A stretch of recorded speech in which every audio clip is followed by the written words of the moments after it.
What is happening, everyone? Welcome on into the Check Your Brain podcast. My name is Tony Mazur. Thank you for listening to this podcast on Apple and Spotify. Thank you for watching this on Twitter or now X, YouTube, Rumble, all these other places.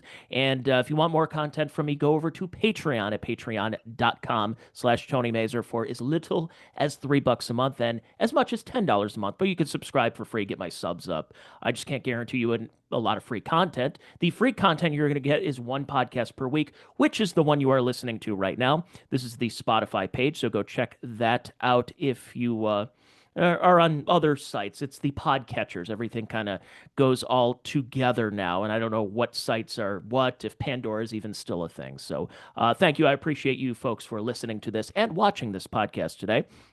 Before we get to our guest today, just over the weekend, I know look, there's a lot of stuff going on in the news, a lot of serious stuff, but today's podcast is going to be a diversion from everything that's going on in the Middle East and domestically. We're going to go really domestic. We're going to go to the Midwest and, I don't want to say Midwest. It's more like just middle of the country.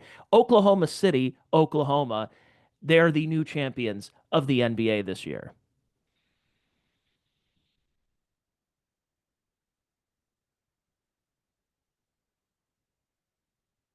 Yes, indeed. The Oklahoma City Thunder, first time since 1979. Weirdly enough, a lot of times I've heard that date or that year, Yeah, it's 1979, weird, right, recently. Tony? Very interesting, but Apparently, yes, there was basketball in Oklahoma City in 1979.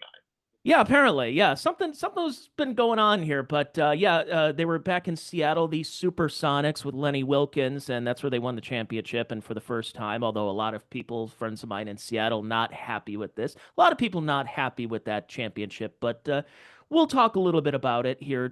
The Oklahoma City Thunder. Shea Gilgeous-Alexander, he is the MVP of the league. He's the MVP of the finals. He's the scoring leader. He's the new superstar. We'll talk all about that. But let me get to my guest here. And that is somebody who I've known for, gosh, nearly 20 years now. We worked together in his residency in Northeast Ohio. And that is Ben Chew. Ben is he's an NBA writer. He's a blogger. And he's an author. He and previous guest Rick Morris co-authored a book called The Top 75 Players in Pro Basketball History. Came out a couple of years ago during the 75th anniversary. So go check that out on Amazon right there. But of course, yeah, all three of you now have been on the podcast here. So Ben, welcome on into the podcast. Well, I feel like it's at the end of the day, Tony. Wait, it should have been sooner, but It could hey, have been. we get it I done, mein at this period of time. So you're out on it's the always West great to Coast. talk with any STC alum at the end of the day. So Yeah, we Ben and I worked together at a place that was way, way, way ahead of its time. Internet streaming. There was this term that Adam Curry put out called podcasting, because apparently you would put your condensed radio show on your iPod, and yet for whatever reason, nearly 20 years later, we're still calling it podcasting. Although I think those terms are changing, but we were kind of ahead of our time. We just weren't getting paid back in those days. I mean it. I will say, as Sports Talk Cleveland, for everyone who has not watched some of these prior episodes, was an amazing place. Met a lot of amazing people. So A lot of really good a lot of people, great personalities, a lot of great people. So and it's good. It was how I met Ben, and yeah, he was always our guy to go, especially not just for all sports stuff, but definitely NBA, and that's what we're going to talk about here. The NBA Finals went to 7 games. I thought it fantastic finals.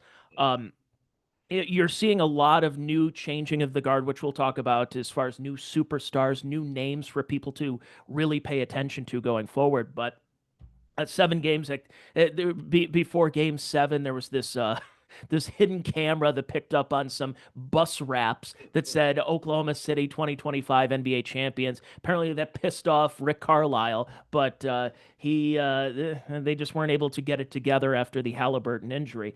First, Ben, talk about your take on the NBA Finals. Some of the new superstars. Are these two teams to watch out for going forward as far as, it might be too early to say dynasty, or the other option is, were these two teams in the NBA Finals because of injuries to Tatum, injuries to Halliburton, injuries to the Cleveland Cavaliers and other teams that they just kind of snuck their way to the top? I mean, overall, just during the regular season, Tony, like the Oklahoma City Thunder were the best team in the West. They won 68 games. And if we're being totally honest, they have one of the better statistical seasons in NBA history, just in terms of the regular season. And they had a very hard fought 7 game series against the Denver Nuggets before beating the Minnesota Timberwolves in the Western Conference Finals. So, I mean, they should have been there. When you're the best team in the NBA, you have 68 wins. It's not surprising. Indiana was a little surprising. Like we saw like hints of them being a little bit better than they were initially during the Pascal Siakam trade last season. So again, it was a little bit of a weird year in the Eastern Conference. It's not often that a 4 seed even gets to the NBA Finals. And if we're being totally honest, they were a great team. They got a lot of luck along the way. Essentially, it's like they had 3 different games where they came back from 10-point deficits in the last 2 minutes of the game, and that just had never happened in NBA history. That just was not a thing. But again, we are to look at the holistic view of the NBA Finals, like we saw SGA, Shea Gilgeous-Alexander. He is clearly the MVP of the league. No one's discounting him in any Is he respect. the greatest Canadian basketball player ever? Oh, I feel like there's so many discussions, and I know a lot of people on X were loving what I said about Steve I set you up Nash for and all that. that stuff. But I would also say at the same level too is that it's not disrespect to SGA at all. Period. He is a fantastic player. We've seen his trajectory grow from when he was initially with the Clippers and got to the point where he got traded to OKC. And the question for him was in when he was at Kentucky. That was never was he not talented. It was just more like a lot of his game was kind of flow related, where he's hitting these 2 point jump shots at the end of the day. And a lot of people were wondering, like, well, will that be able to be translated into the NBA? And what essentially he learned, and I think we all saw with like Jordan and like DeMar DeRozan too, is that if you were that good hitting 2 point jump shots, like 15, 17 footers, you're going to be fine. You're going to do great. And So it feels like to me with SGA, he is a very polarizing figure because I think he's a fantastic player. But the one thing I've noticed the most is many people are very split on him. A lot of people think he is a superstar, is an MVP, and then a lot of people think, he's the guy who draws contact. He gets the James Harden type fouls at the end of the day. But again, this Thunder team, you have to give a lot of credit to their GM Sam Presti, who essentially accumulated all these picks and was able to move a lot of guys like Paul George and Chris Paul and free up this roster for this run. Because again, literally 2 years ago, they were a team that was one of the worst in the NBA. yeah, they really turned it around after the embers of the Durant Westbrook years and really couldn't get it together. And there's we could talk a little bit about the fact that it wasn't a sexy market. Both of them were not ones where you're thinking, oh, we're either going to be on the beach somewhere in South Beach or Los Angeles, or we're going to be in the big city, the Big Apple or New York. And instead, you're the big. I think the biggest structure is Lucas Oil Stadium nearby Yeah. in Indianapolis, and then going to Oklahoma City. It's like, well, I guess when you're down there, go to Sonic or go to Bricktown. But it was interesting how the NBA, this is just my opinion, but it it was a great finals, all things considered. Mhm. It was kind of like when you're seeing some of those finals that we've seen in the past of Spurs Cavaliers 2007, where the Tony Kornheisers, the Michael Wilbons, the Stephen A. Smiths are out there going, no one's going to watch this finals. And it's almost like you're telling your audience, I mean, it's shown on the network that you are broadcasting from and saying, no one's going to watch this. Well, you're instructing your audience to change the channel. That doesn't sound right.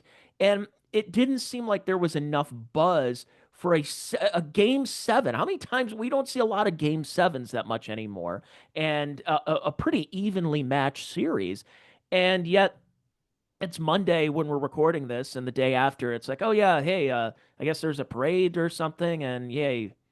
Doesn't seem like there's a lot of buzz. We're talking more that Kevin Durant, who's 37 years old, is going to the Houston Rockets. It's really interesting how NBA media has changed over the years from focusing on their superstars, and now we're 10, 15, 20 years later, and they're still focusing on superstars, though aged.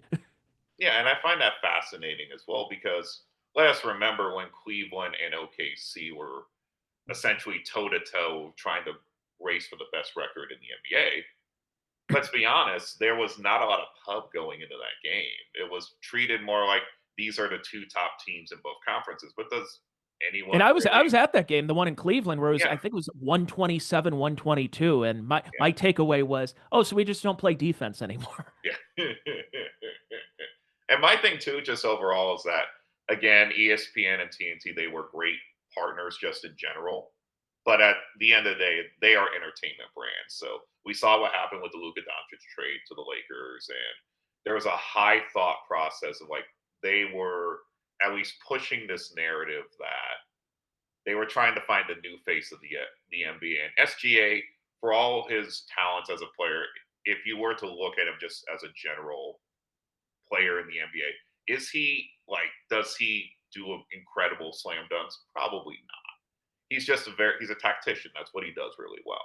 Yeah. And it feels There's like to me that if you're not a guy like LeBron or Luca, or like we're getting to the point where we're gonna have to talk about Victor Wembanyama in San Antonio, it's like if you don't have that extra ability to do something incredible, you're not catching the viewpoint of the public. Now, obviously, too, we're moving into a season where we're going to have new media partners with NBC and Amazon Prime Video. So I'm hoping they will focus a little bit more on some of these teams. Because to be honest, and I think you probably have noticed during the regular season, where if it isn't Lakers, if it isn't Celtics, it doesn't matter to a lot of the media people. Like they're just, it's like, oh, we have a game between, let's say, Washington and Miami. Cool, it's on, but it's not their major priority. They're trying to.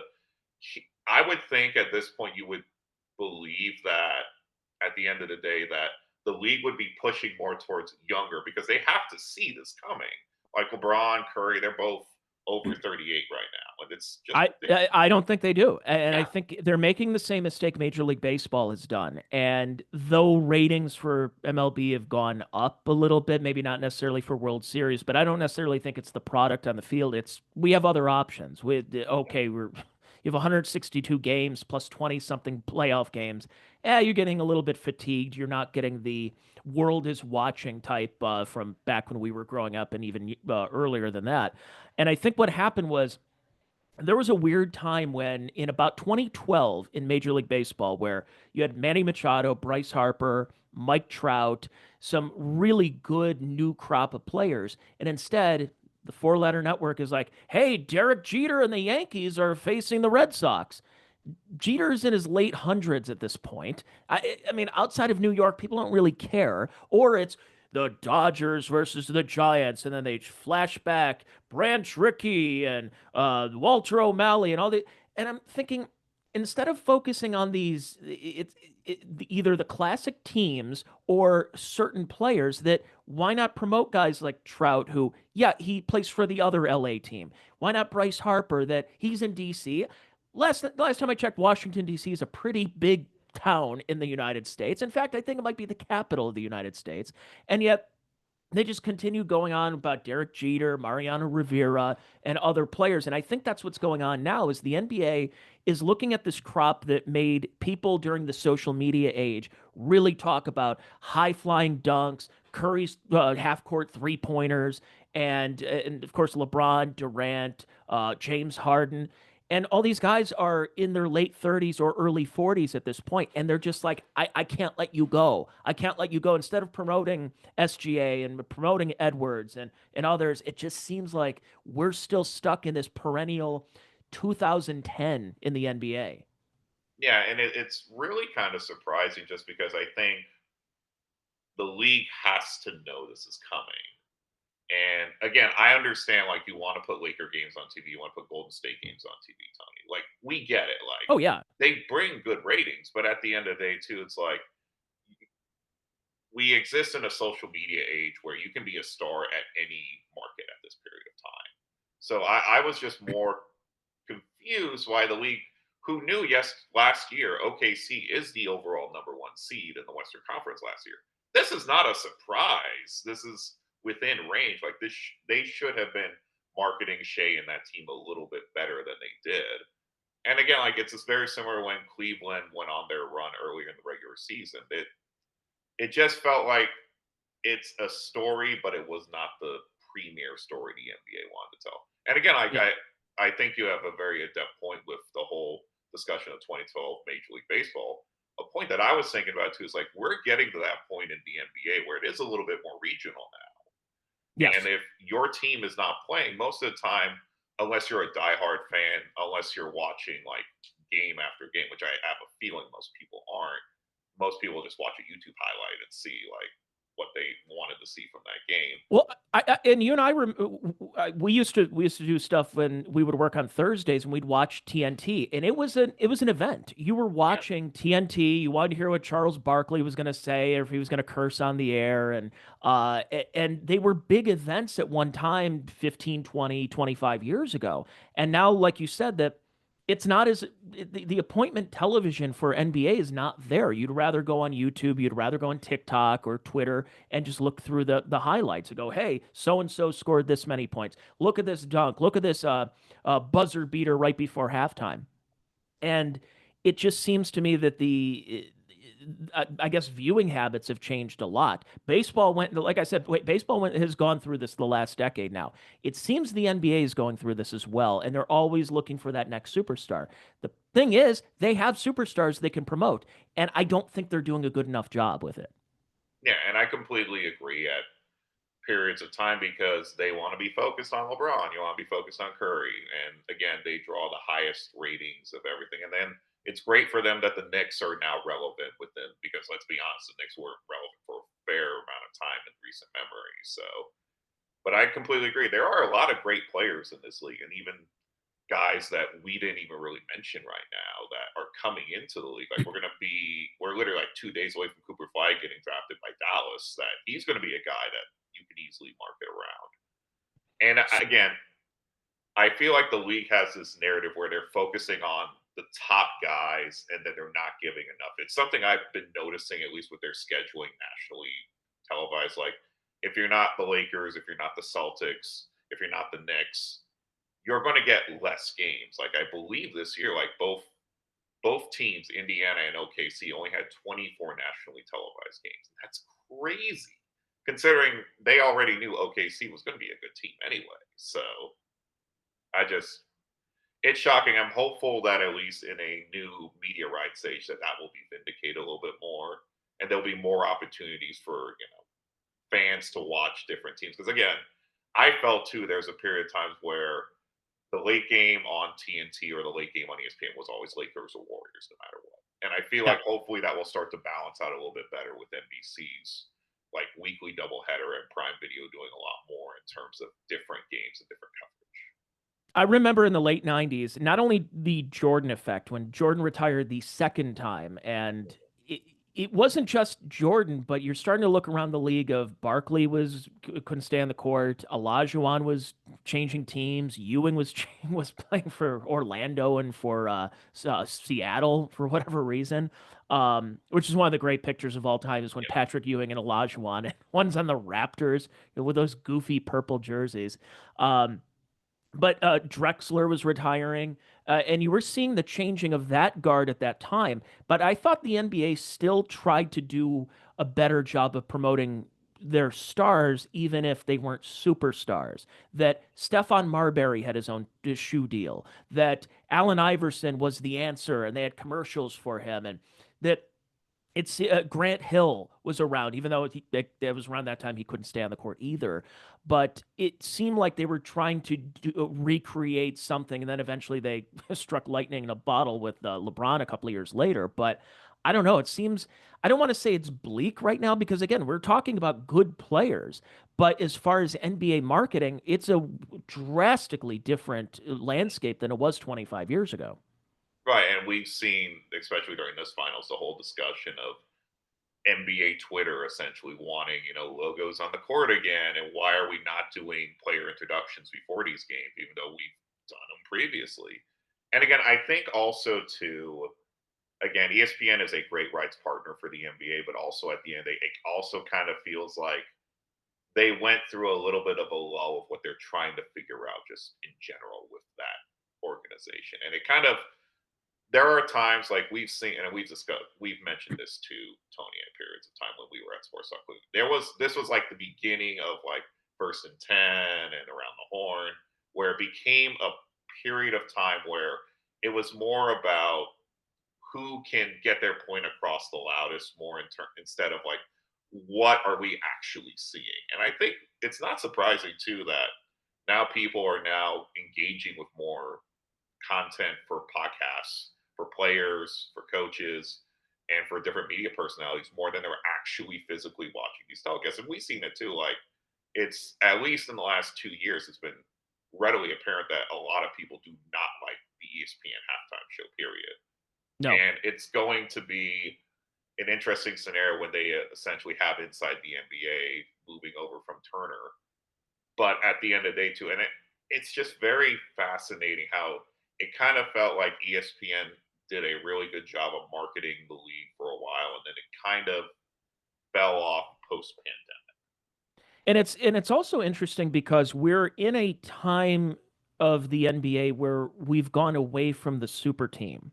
That there was that you wanted the big three. Well, it turned into big four with Rondo in Boston. Then you had the big three in Miami, and then Brooklyn tried to do that, and Dwight Howard and Steve Nash going to LA and trying to do that over and over again. And it seems like it's gone away. And then now in the last couple of years, you're actually seeing some parity that was not really around in the NBA. The NBA was known for being the sport where you'd have every so often you'd have an '04 Pistons, but for the most part, you have a dynasty in the Spurs, what Popovich is building. You have what Phil Jackson, and you have Doc Rivers in Boston, and then you had the Heat for those 4 straight finals. Then you had Golden State right after. It seemed like the NBA was just gearing towards we're not just creating a team to win a championship. We want to win not 4, not 5, not 6, not 7. They That's it. wanted the super teams and they wanted dynasties. And now in the last couple of years, you've had Thunder, Celtics, uh, Nuggets, Bucks. Again, I don't count the I don't count the Lakers and that. Lakers. Whatever. I'm not I mean, Raptors. essentially, it's 7 different teams in 7 different years, which has never happened in NBA history. It's never happened, and Never I happened. think that I personally think that's cool. But if Yeah, I'm a commentator on ESPN this morning, you're probably like, whatever. It's an unmemorable finals. Unmemorable. It was a great finals. What are you talking about? yeah, But and like it's you said, might just be engagement farming because, like you said, that when you and I worked together, that was right around the time when ESPN switched from 18 hours of Sports Center and finally started doing, hey, we're gonna have a morning show. We're gonna instead of cold pizza, it's gonna be First Take and Hannah Storm and Skip Bayless and Stephen A. Smith, and we're gonna have this panel. And they started doing these throughout the day because that wasn't a thing. For the younger generation, it was just 20 hours of Sports Center. You know how you watch MTV and it's nothing but ridiculousness? That was ESPN with yeah. Sports Center for a while. And it's only funny because that's just a true statement. And again, if we and again, I agree with your point of like the league probably in terms of like potential superstars is as healthy as it has ever been at this point. In comparison, like let's say before LeBron came in, there was that time where who is going to be the next superstar in the early 2000s at the end of the day. So I don't know. At the end of the day, I feel like if we're looking towards the future, we're going to see 2 or 3 guys, including SGA, sort of break out a little bit. But I mean, I think the league is what it is right now, and it's still incredible to watch. And we had a very good finals starting from like Halliburton's game winner in game one, and then the muck of game four, and then we had a great game seven until Tyrese tore his ACL. But and it's weird too because I saw like the ratings today, like that game seven did fantastic. It was one of the highest rated games in recent memory, and again, if there is stakes, I have a feeling we can say is that if there's stakes to a sporting event, it will get a good rating. That's just Yeah. how it is. So let's talk about the game itself, because as I mentioned earlier, I went to a few Cavs games this year, and I would look at the out of town scoreboard, as we used to call it back in the day, and every game is triple digits. Every game. So there's no defense being played. Or is there defense and they just have this hyper focus on analytics that you can shoot a 20-foot jump shot, but it's only worth 2 points. If you step back a couple of feet, it's worth an extra point. And Is analytics ruining the game? And then I can even take it a step further as far as the enjoyment of it. Now that sports betting is on our phones, that it changes the enjoyment of watching. Instead of, hey, it's my favorite team, it's, hey, I got $50 on a, a couple of parlays over here on this game.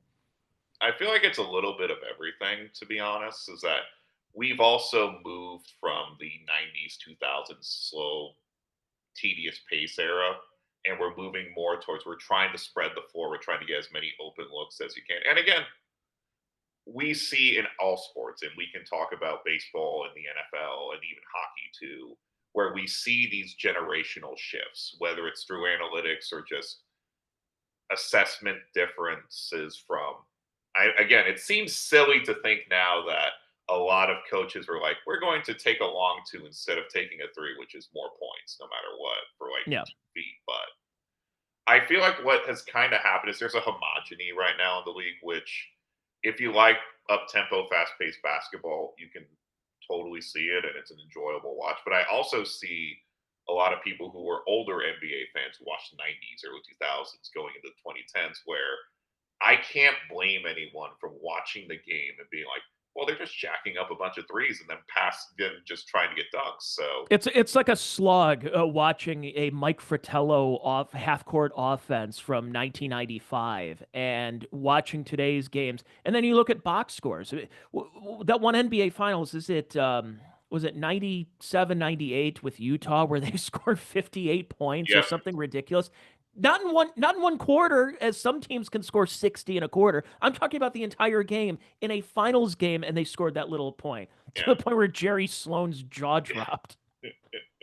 I also think too, it's like at some point though, I do feel like the league is going to make some adjustments over that. Like we all like watching fast-paced basketball, but if we feel like it is too homogenized, you don't want that. You want to have a little bit some different variables. And again, that's probably going to be rule changes. Probably you might want to move the three-point line back an inch or two, but it's just tough because you can see it both ways.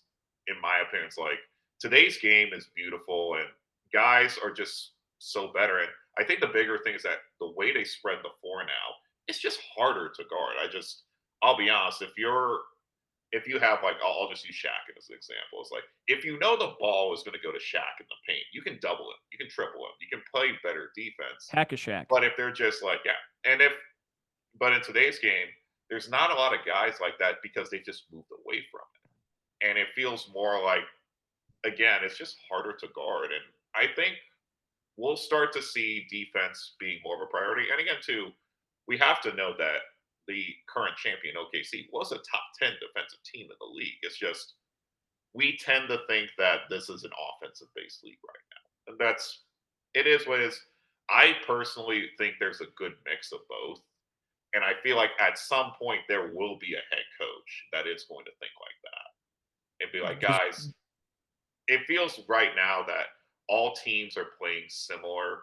And perceptually, if I'm a fan and I'm not an NBA fan and I watch that, I totally understand where someone is coming well, from. it's a copycat league. Yeah. You see this in the NFL that all of a sudden Drew Brees is throwing the ball 50 times a game. Well, then now everyone's throwing 50 times a game. So in basketball, you notice that with the Splash Brothers, with Curry and Klay Thompson, and then taking it to another level was the Houston Rockets with Harden, where they're just jacking up threes no matter where they're at on the court.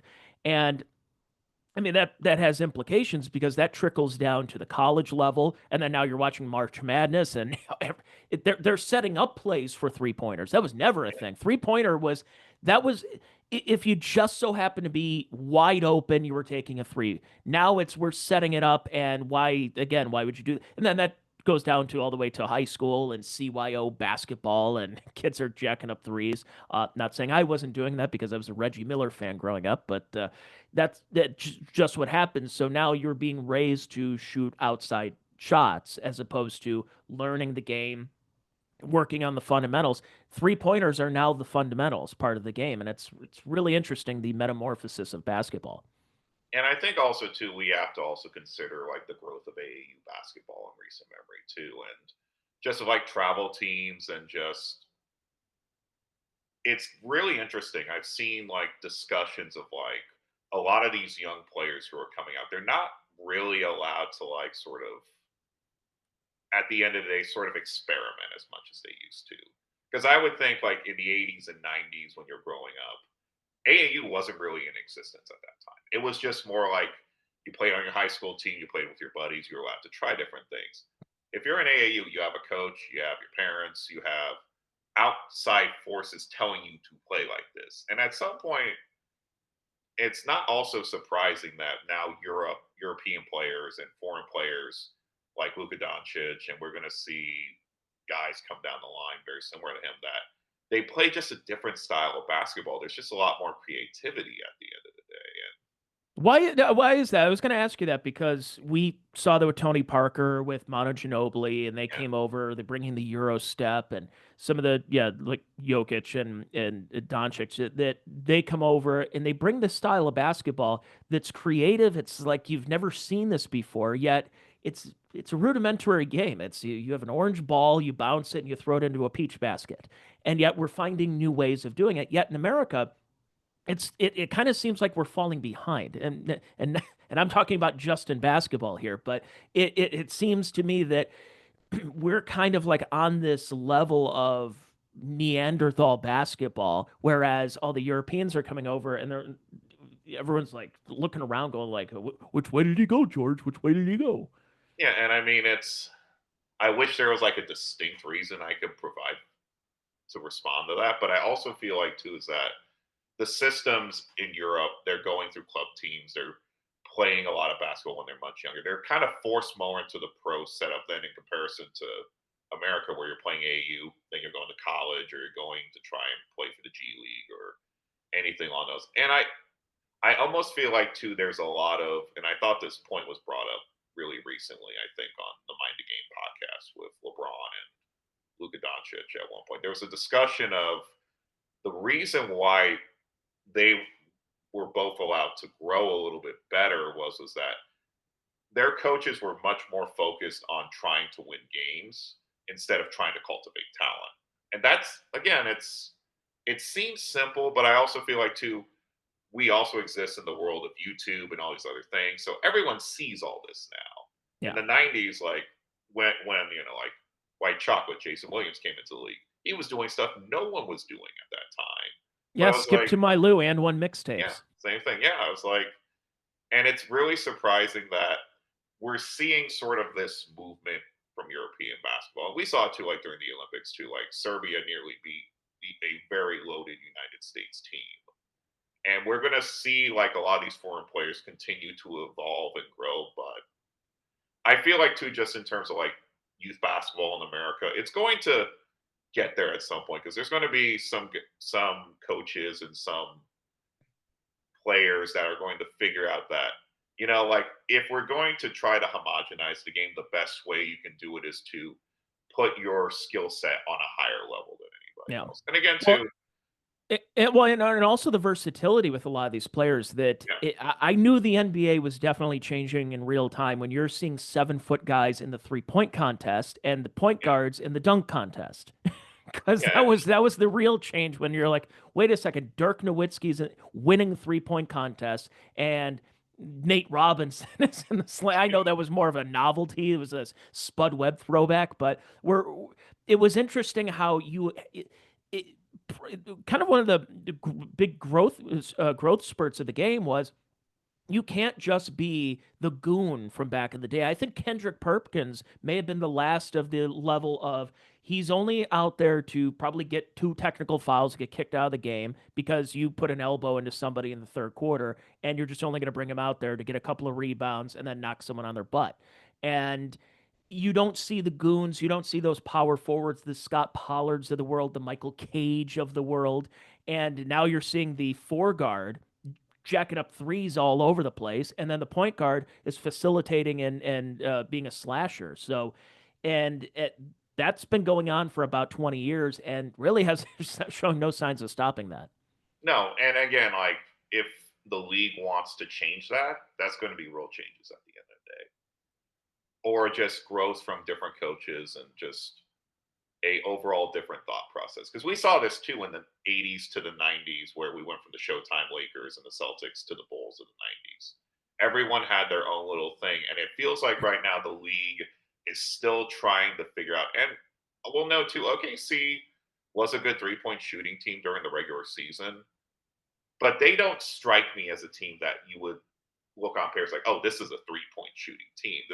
They're a little bit more of a throwback team to where they were an exceptional offensive team, but they also were really good at defense. They made a bunch of stops. They had guys like Dort and Casey Wallace. So it's going to be interesting. I feel like at some point, though, since we've had this offensive revolution, and it's probably been similar in Major League Baseball over the last couple of years, where defense is going to start to be talked about more, and coaches are going to have to do it at some point, because there was a period of time, I believe, like 4 to 5 years ago, where pretty much everyone was just shooting threes no matter what. There was that infamous Wizards Rockets game where it's like 172 to 170 in regulation.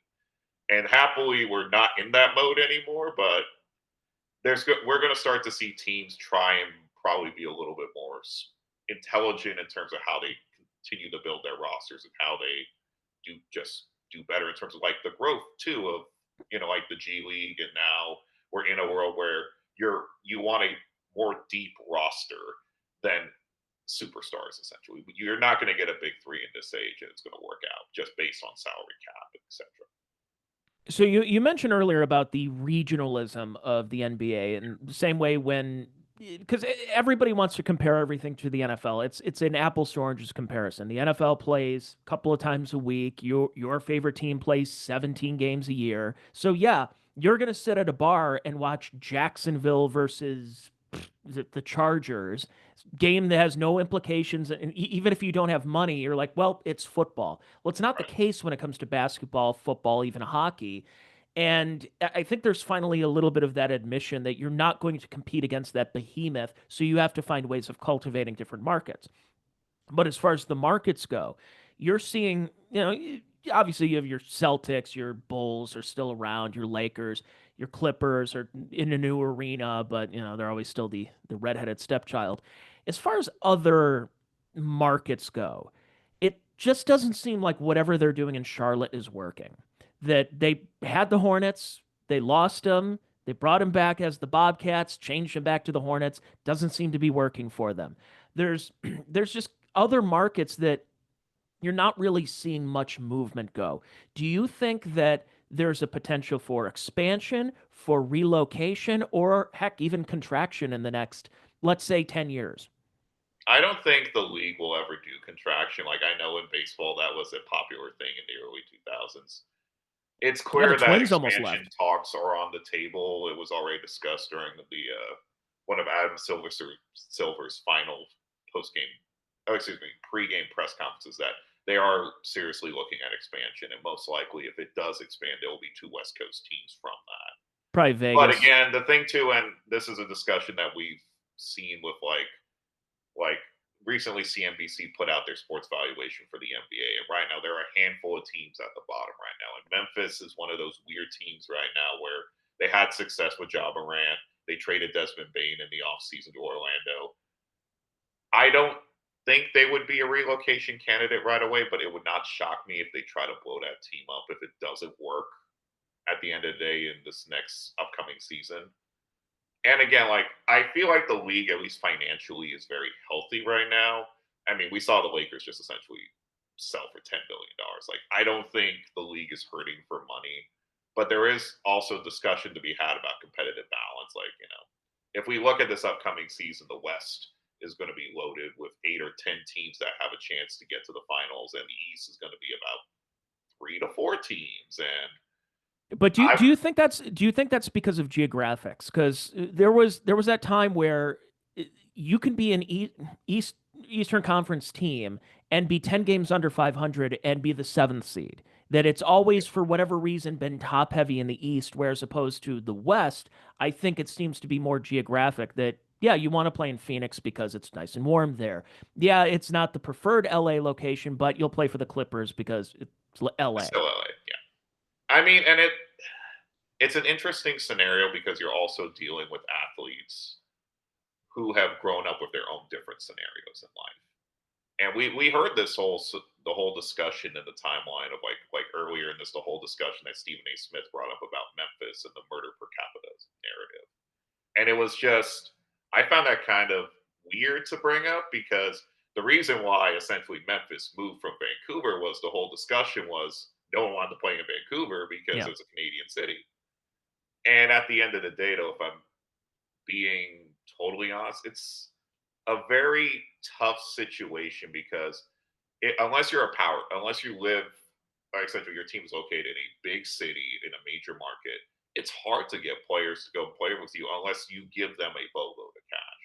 And it's just tough because I'll be honest, like if you are a player coming out in the NBA draft, you want to go to a location where you either feel personally you can thrive or to be in a city that you would want to be in. We saw that currently with as with the draft coming up on Wednesday with Ace Bailey, who was projected to be a top 3 pick, and the whole discussion now is not working out for certain teams because he wants to play in a situation that's just better for him. So it, it's a weird timeline because we're also coming off the player empowerment era, just in terms of contracts and being able to move to Yeah. where players want to move to. And we've seen it too, especially with coaching staffs. Like NBA head coaches in the history right now of the league are on the shortest time span of all time. Like the average right now is 2.5 years. And there's not a Yet lot of coaches it who can survive 2.5 years of coaching. Yet it seems like they just keep going back to the well. That Yeah. it's coach gets fired, maybe takes a year off, is still under contract, and then goes to another team. And it just seems that everybody's reusing the same coaches over and over again. Oh, well, maybe it'll work here. That we'll pick up well, I was gonna say Burnt, goodness, JB Bickerstaff, and he goes immediately from Cleveland to Detroit. Yeah, he turned it around and everything, but there's a lot of the Frank Vogels and the Mike D'Antoni's, and they just seem to just pop up that if they lose one job, they get another job, and it doesn't seem like there's a lot of creativity that I don't know, other than maybe like Fred Hoiberg, that they weren't really tapping into the college ranks. That they're just like, now just get this guy who was either an assistant coach on a good team, or we'll get Doc Rivers, we'll get Jason Kidd, we'll get the same people that we've heard for all these years. Right. And it's a weird mix of coaches right now, at least in the college level. Like the only person I've even heard about being linked to any NBA job in recent memory is Dan Hurley from UConn. And it just kind of feels like a lot of, again, like you said earlier, it's copycat league. If a coach has success in one location, it's probably not the worst idea to bring him to my team. And we saw it too, like with Nick's whole scenario where their two top candidates are Mike Brown and Taylor Jenkins, two coaches that have coached pretty much longevity wise in the league for a while now. And again, but again, I will also use the flip side of the coin. We also saw essentially Jenkins get fired from Memphis, and we also saw Mike Malone get fired from Denver for Adelman essentially. And again, it feels like there is this sort of decision making with ownership where either you're going to go with a head coach who has experience, or you're going to go for a newer head coach. Like Phoenix took Ott from Cleveland, and then we also saw Mark Diagono win with the Thunder. So I think perceptually, you probably, if you're an NBA team, you want a coach that will be there for a while. But just again, it's tough. And if you're having to deal with a coach at if you're an owner having to deal with a coach and it's not successful, of course you're going to fire him because everyone wants success now. But if we've seen over the history of professional sports, the great teams who are consistently there, they don't fire their head coach right away. Nope. No, and that was kind of what was surprising about when Mark Jackson decided to become a coach. Good point guard. You kind of had a feeling when he was a player that he was going to end up being a head coach someday. He was. Goes to Golden State, turns that team around. I mean, I don't think he got nearly enough credit, and they just didn't get over the edge at that one time. Then they bring Steve Kerr on, and immediately they're this juggernaut in basketball history. So it's interesting how that goes. As far as talking about relocation, because I was kind of setting you up for this since you're on the West Coast, but I know that there's been talks about Seattle about getting a team again, that they've revamped the Key Arena, or I don't know, maybe they'll put them at the Tacoma place again, like they did for a little bit. Um, at this point when we're retapping markets that we've already been to and they've moved out for whatever reason, either low attendance, think about the Montreal Expos. As soon as the Expos left, they're talking about, oh, we got to bring the Expos back. First of all, where? You really put them at Olympic Stadium, the giant ashtray in the middle of town. And then with Seattle, from what I remember, that they moved because they were having issues with that arena, and there was a little bit of a, a problem between the fan base and the ownership. I don't remember now. It's gosh, it's been almost 20 years since then. But uh, do you think Seattle deserves another chance, or are they do they have the Kraken fever? I mean, they do love the Kraken up there, but again, it's still very heavy Sonic territory. And again, too, they were in one of those I like to say perfect storm scenarios. Is that at the period of time when the Sonics were down during that period of time, like that was just coming off the Ray Allen eras. That the Mariners were playing well, the Seahawks were coming into their own, and it kind of felt like you know it was a scenario where they were kind of like the third child in the relationship at the end of the day with that city. And now what essentially has now occurred is that the Mariners have been up and down, even though like Cal Raleigh's having a great year overall for the Mariners this year. It's sort of it was always part of the makeup. It was always part of the scenario. And again, Howard Schultz, as we all know, is not exactly the greatest owner in NBA history. And again, it's most likely what will happen is that if there is going to be expansion, Seattle and Vegas are probably going to be the top two candidates. There's discussion that maybe Louisville might be involved at some point. There was also the whole sort of dance they did with Mexico City as well, but even Mark Tatum, the deputy commissioner, even came out and said that's probably not going to happen anytime soon. Yeah, But yeah, it feels like the it's league wants to expand, and Seattle is still a big media market, and there's still fans who go like they still routinely sell out preseason games up there. So I it was talked just about a this. I call it's a perfect storm scenario. And again, for all that time too, the league sort of used them as sort of the canary in the coal mine. If your team's in trouble, well, we'll just move them to Seattle. They want a team at some point. So Yeah, whether I that's like to say whether you think they deserve a team or not, that is still a very loud and passionate fan base. And it's obviously going to be a good market if they decide to go back. But again, it's always just hard with teams in certain scenarios. But I would just say, like the Sonics, it was just a perfect storm. They had an owner that wasn't happy. He couldn't find local ownership, which is weird to say now because Steve Ballmer was a guy who was around at the time, and he paid $2 billion for the Clippers later on. But it's just a unique story there, and it's going to be very interesting if they do bring them back. That rivalry with OKC is probably going to be one of the more vitriol laden scenarios that we will see in an NBA game. I just look at the Charlotte Hornets as anybody who talks about them thinks of the Larry Johnson, Muggsy Bogues, Alonzo Mourning years, and they still go to if they do go to if the couple of people who still go to those games still wear the old school Charlotte Hornets starter jacket.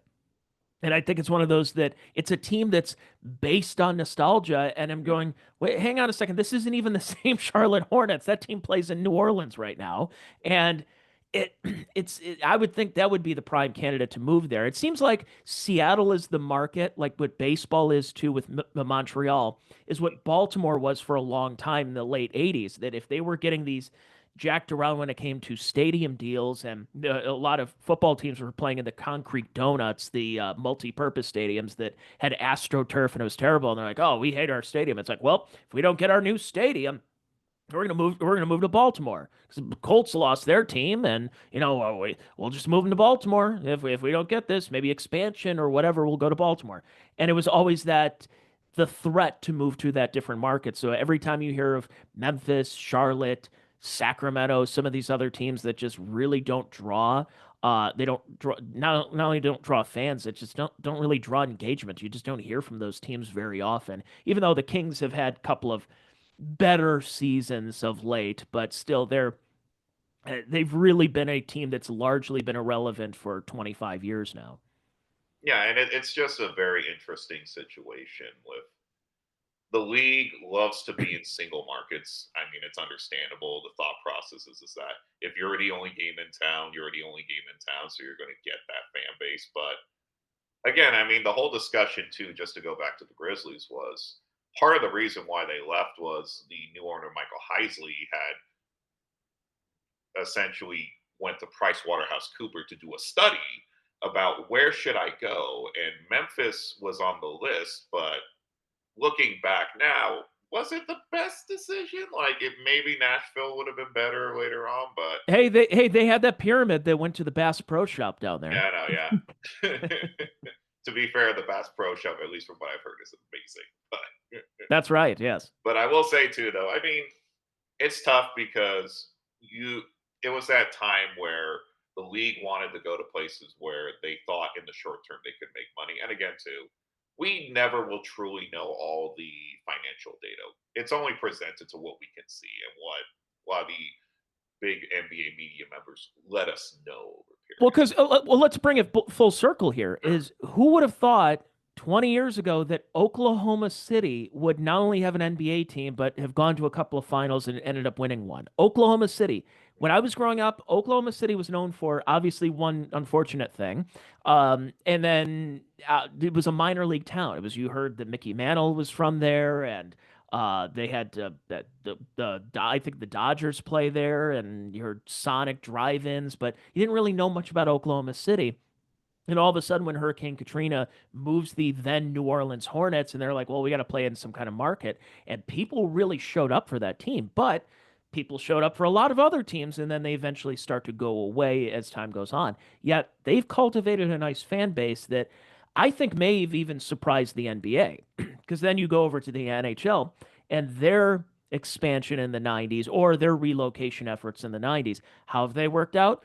Well, um, I don't think ice hockey in Arizona really seemed to work out for them, which is why they're playing in Utah right now. I don't know. Let's move this team out of Quebec and let's move this team out of Calgary and or I mean Winnipeg and let's move this team out of Hartford and we're going to move south. And I just don't feel that Gary Bettman's effort in the 90s really paid off too well. And yeah, sure, the Florida Panthers are now becoming kind of a dynasty in the NHL. However, I think a lot of that has to do with their fan bases. Those are people who are from the East Coast, anyways. They're fans of the Rangers. They're fans of the Flyers. They're fans of the Bruins, and they kind of came down there and may have just picked up on them as their second team as they're living in South Florida. So I think that probably ended up working out for them a little bit, as along with the Dolphins. Um, but those relocation efforts, it just seemed to me that the NHL was way overzealous with their expansion efforts. The NBA has kind of been a little bit conservative with it, and certainly the MLB was like, all right, maybe we'll give Washington a third opportunity, and I think third time's a charm for them. Yeah, and we've seen just a lot in terms of like teams moving and relocation across all major professional sports because we're also in a growth timeline where we see a bunch of rich owners who want to have these teams want to pay ungodly sums of money. So if I'm a league owner or if I'm the league, I would want to take that money. If And you and tell and me where that, are they going right now? Because the stigma of gambling is gone. They're going to Vegas. Because yeah, we had heard all throughout growing up, they'd say, "Well, Vegas is a big enough market. Why can't you go there?" And they would say two things. One of them, gambling. Teams don't want to have that association. And number two, Vegas is a transient city. People are there because they are tourists. There's a couple of people from Las Vegas, Nevada, but for the most part, if you're going to see the Raiders, if you're going to see the eventual Athletics, maybe the Golden Knights might be a different situation. But if there's an NBA team that's either an expansion or a relocated team, um, are you really going to see the Vegas team, or are you going to see your team playing the Vegas team? well, if I've learned anything, it's all that's Laker Nation out there still in Oh, Nevada. really? It is okay. It's still Laker Nation. That never really changes. But I mean, at the end of the day, though, like Las Vegas is clearly one of those cities now that every professional sports league in America wants to be in. And it makes a lot of sense because of, the growth of Vegas we've seen. I completely agree with you. Like, I don't think we would have ever believed that there would be four professional sports franchises in Vegas, like growing up as kids. Like, that was just sort of like Vegas was Vegas. It Hmm. was casinos, it was we knew, and it was all these other things. But Well, it was why aren't there teams outside of independent league baseball in Atlantic City? And it was yeah, because you're going there to visit, but people you don't really know anyone who lives there. But I guess as baseball is a global market, as NFL is certainly, hyper global, that it doesn't really matter, and people will flock depending on what. I mean, for example, the Colorado Rockies right now are a historically bad team. I mean, historically bad. 62 Mets, 2024 White Sox level bad. Yet they're not at the bottom in attendance. Is it because why? Well, a lot of it is because Colorado and certainly Denver has a lot of transplants all over the place. Some of it from pot, others from people just really enjoying the city. And again, you're from Seattle, and oh, hey, the Mariners are playing the Rockies. Yeah, it's probably going to be a terrible series, but I'll go because I'm not actually from here. And it's really interesting the sport of well, I mean the business of sports, and it works out in some markets and a lot of places it just does not. yeah, and it's part of the things with just the NBA too, in terms of there hasn't been a lot of relocation, and in terms of expansion, we haven't seen anything since that Charlotte Bobcats team in terms of expansion. No. And if we're going to be honest too, like the last Series 3 expansion scenarios, like Charlotte existed for a while, and then essentially Jordan took over. So they're not going to move the team that Michael Jordan owns, but the Grizzlies eventually relocated to Memphis, and there was a whole discussion at one point too with the Raptors that if they don't get Vince Carter, that team could have relocated too. There might have been no Canadian teams in the league at this period of time. So Well, there would have been in Cleveland that they were Ted Stepien was threatening to move the Cavaliers to the Toronto to become the Toronto Towers in the early '80s. But if it wasn't for the few people straggling out to the Richfield Coliseum to see World Be Free score 35 points a game for them, that really kind of saved the franchise there. yeah, and it's going to be a really interesting scenario for the league because I feel like it's in its social media age, and I feel like that's a weird thing to say, but it's also along the lines of you can be a star anywhere in today's NBA. You don't have to be in a major market. And we're going to see like the growth of some of these young talents like Anthony Edwards and Shea Gilgis Alexander and like Halliburton in Indiana and Donovan Mitchell and Evan Mobley in Cleveland to where you're literally looking like, well, these aren't major markets perceptionally to most of like fans, but these are recognizable faces because of X and Instagram and TikTok and all these other things. So Yeah. at the end of the day, it's going to be very interesting to see what owners after the last two sales with Boston going for 6.1 billion and the Lakers going for 10 billion, where their sort of pain point is if they want to do expansion, if they want to defer it down the road. Because if I was an owner at the end of the day, if I can essentially get about 10 to 20 billion dollars to add more to the coffers at the end of the day, I'm probably going to say yes. I think it also depends on the arena too, because you're seeing these now. These arena. Well, I mean, we saw it certainly in football, where Jerry World was this billion-dollar, like, oh my gosh, what's going on? And then now every team has to have this multi-billion-dollar stadium. You're going to see this a lot in the NBA. They've done a good job with some of these smaller arenas and fixing them up a little bit, but in the age of Instagram and TikTok, you want to have a little more of an experience than just walking into some sterile arena and sitting down at your seat. You want cheerleaders, you want a band playing, you want a club atmosphere, you want a cocktail as soon as you walk in through the turnstile, cashless this, and food delivered to your seat if you need be. Everyone's kind of going for that experience, and not just for basketball. So it's a whole team effort in a town. It depends. And also, are you going to keep the venue downtown? Or are we going to go back to the 70s and 80s and look to a more regional effort as we're a globalized thing? That if you're, if you're Detroit, now the teams are back in Detroit, but at one time it's like, well, how do we bring in Flint? How do we bring Pontiac? How do we bring some Saginaw and other areas to be our team? Does that happen again? Or does it depend on the market that maybe that if you are Charlotte, that maybe you want to move a little bit closer towards South Carolina and get some of those people from Columbia and wherever. I don't know. it's an interesting thought experiment as far as just not just basketball but sports in general, because a baseball stadium is a ballpark. A Mhm. stadium where you're going to go see concerts and certainly arenas, that there's a lot more multi-purpose to them, and they are kind of the crown jewel of a downtown. Yeah, and we saw essentially a lot of movement to, at least if we're talking about Vegas expansion, that there's like three different groups competing with different spots on the strip or different areas. And we also, I'll bring up the Browns to like the whole discussion about moving outside of Cleveland downtown. That's going to be that's a discussion too, because I can totally see where ownership groups want the space for themselves and to capitalize off of everything else, whether it's restaurants near the arena or space near the arena. It's I found it so fascinating that in the 60s and 70s, it was more about just building these stadiums, building these arenas. We weren't really there weren't people thinking about what's around these arenas. We're Yeah. just trying to find the space and then build it up from there. So Big parking lot near a yeah, major freeway, not necessarily near the major downtown.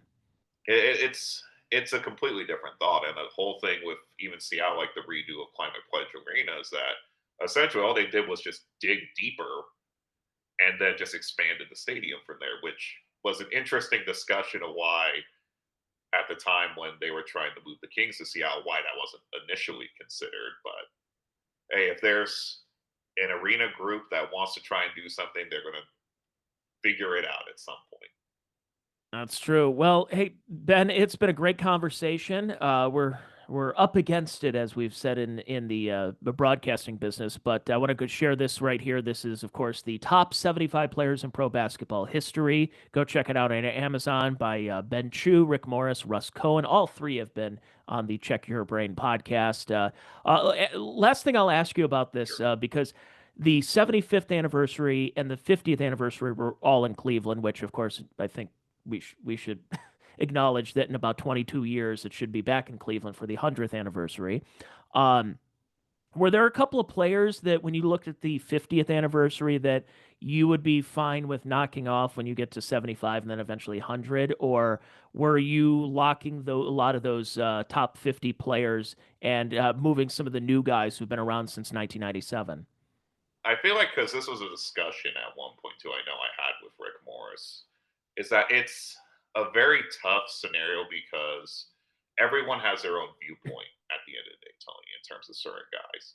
And again, there's going to be some guys who made the top 50 where you're like, well, are we really going to say they're better than, I'll just use like Anthony Edwards in the future or Shea Gilgis Alexander? But I feel like there, especially with these like top 75, there's always going to be, I would say, what, 2 to 5 players where you feel like someone else could surpass them or their value to their franchise has Like changed over. because I want to give an example, because and I want you to continue, but it's one of those interesting things when you look back in time and people look through a more recent lens of sports and they say, "Oh, this person is better hitter than Babe Ruth." You go, "Okay, well, put that person in Babe Ruth's era with the equipment, with the exercise and the and the dieting regimens of the day of the 1920s and 30s, and see how they do." So I always find that to be an unfair comparison. However,